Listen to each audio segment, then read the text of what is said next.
Welcome back to Better, everyone. Do you feel that your time is constantly wasted searching for missing things here? Yes, I do.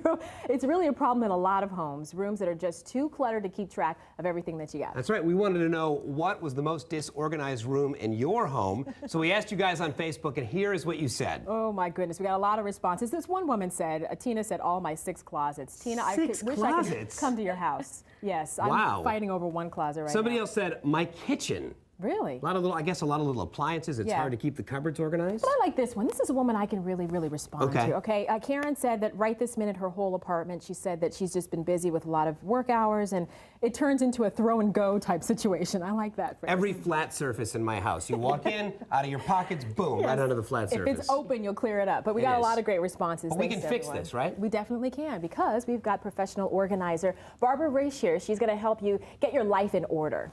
I like this because we're starting, and this is near and dear to my heart. Toys. I've got 2 young kids. We just talked about this before we started. How do you keep the toys from piling up and becoming, I feel like we're at Toys R Us in my son's bedroom?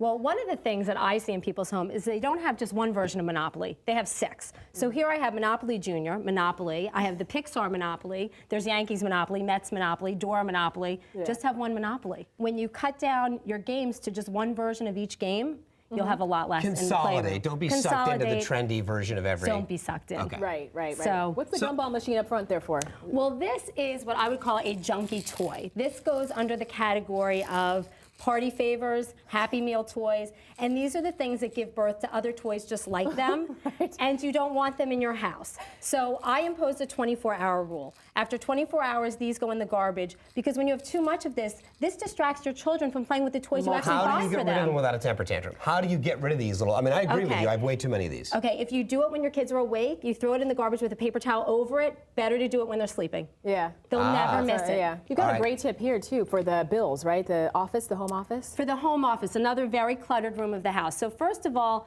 separate the bills. If you have a separate place where you put your bills, they're more likely to get paid on time. The other thing is you need a file system that works for you.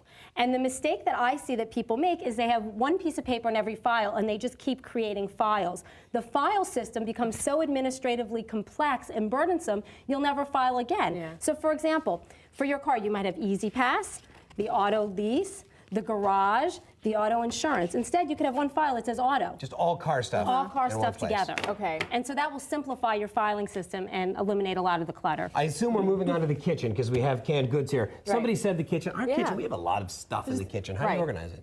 Well, first of all, in the kitchen, I would say that you don't need duplicates of all your kitchen tools. So I go into people's kitchens, they have 4 spatulas. That's me. They have 3 graters. People combine households, and then they, instead of picking the spatula they like best, they just throw it all in a drawer. So have the one you like best, and that's it. It just sounds hard. Like I'm It's all inspiring, though, right? I have 7 spatulas, so which one am I going to get rid of? Right.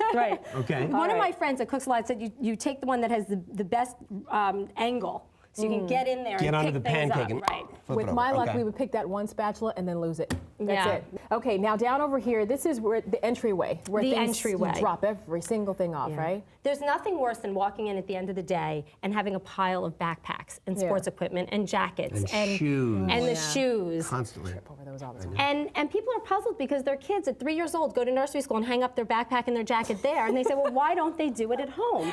And the reason why is you don't have a hook that they can reach. Okay. So if you put hooks at the level that your children can reach, you have a better shot of them hanging up their things. So for men, for husbands that are extra tall, just got to make some hooks that are you need. Your husband's tall, you got to make way up there. Now I know what it is. And just to set an example, I mean, if you walk into the house and you throw your jacket over the chair and you throw your purse over here and you throw your, then you're not setting an example for the rest of the family. This one won't let that happen in the house. I already know. I will not. Everything in its place. Yeah, that is great stuff. Barbara, thank you very much. We're all more organized now.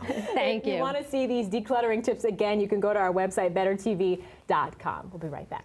I'm just going to organize these.